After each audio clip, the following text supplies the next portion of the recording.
Les Français frileux et inquiets, les voilà champions de l'épargne.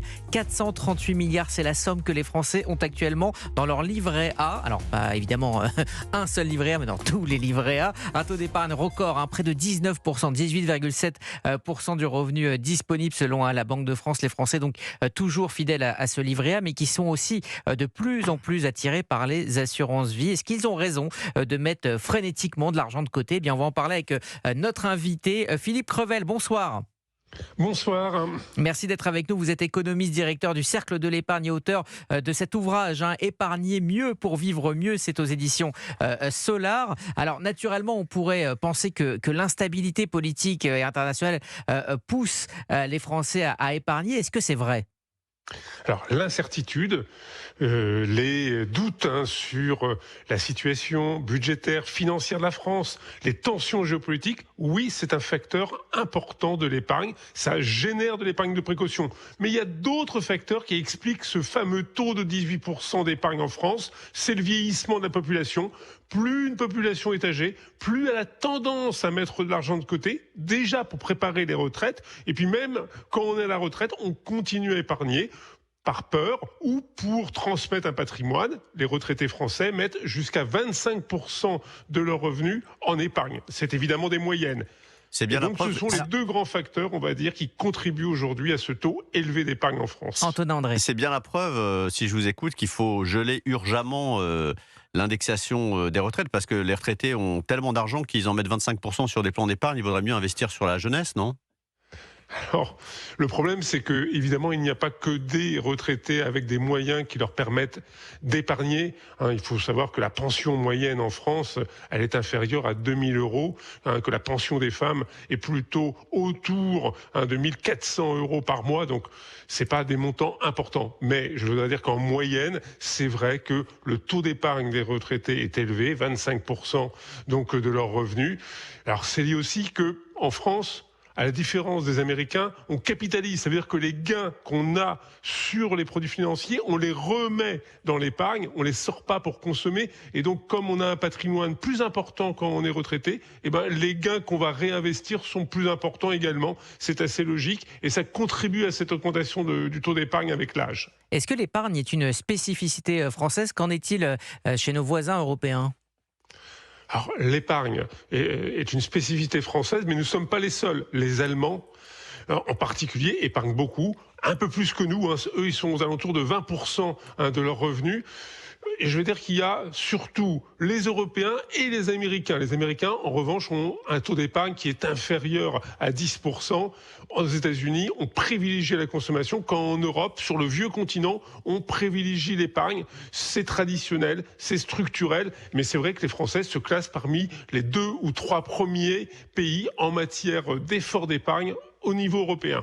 Alors, on a l'habitude de parler de ce fameux livret A qui est plébiscité habituellement par les Français, mais cette année, et c'est ce qu'on apprend, et c'est ce qui est important de remarquer, ce n'est plus le cas. Les Français vont vers d'autres investissements, d'autres types d'épargne, notamment les assurances vie.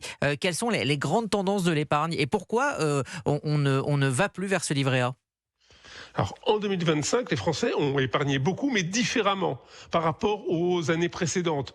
Ils avaient mis beaucoup d'épargne sur le livret A depuis 2020, plus de 150 milliards d'euros d'encours supplémentaires. Et c'est vrai qu'en 2025, il y a eu une décollecte sur le livret A. Pour quelle raison ? C'est que le taux a baissé. On avait 3% au début de l'année et on a terminé à 1,7%. Ça pourrait encore baisser dans les prochaines semaines.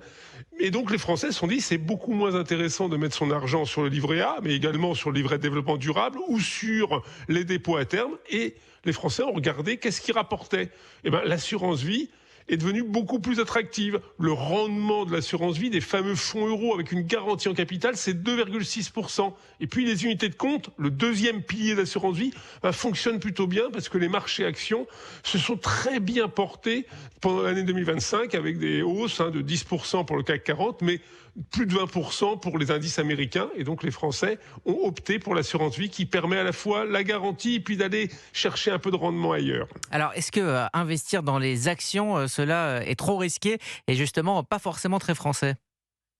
Alors c'est vrai que Classiquement, on dit que les Français sont donc opposés à la prise de risque. Mais ça change. Hein. Les jeunes, en particulier de moins de 35 ans, sont de plus en plus actionnaires.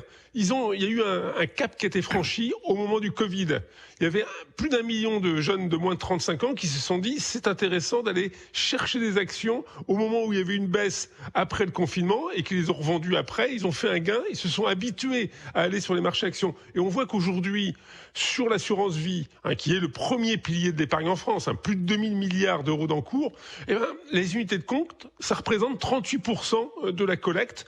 C'est beaucoup plus qu'il y a 7-8 ans où on était à 14%. Donc les Français acceptent de prendre un peu plus de risques aujourd'hui qu'hier. Alors ça dépend effectivement de l'âge et des profils. Alors cela dit, l'épargne a une part importante en France, mais ce n'est pas le cas pour tout le monde. Il y a beaucoup de Français qui n'ont pas cette possibilité d'épargner.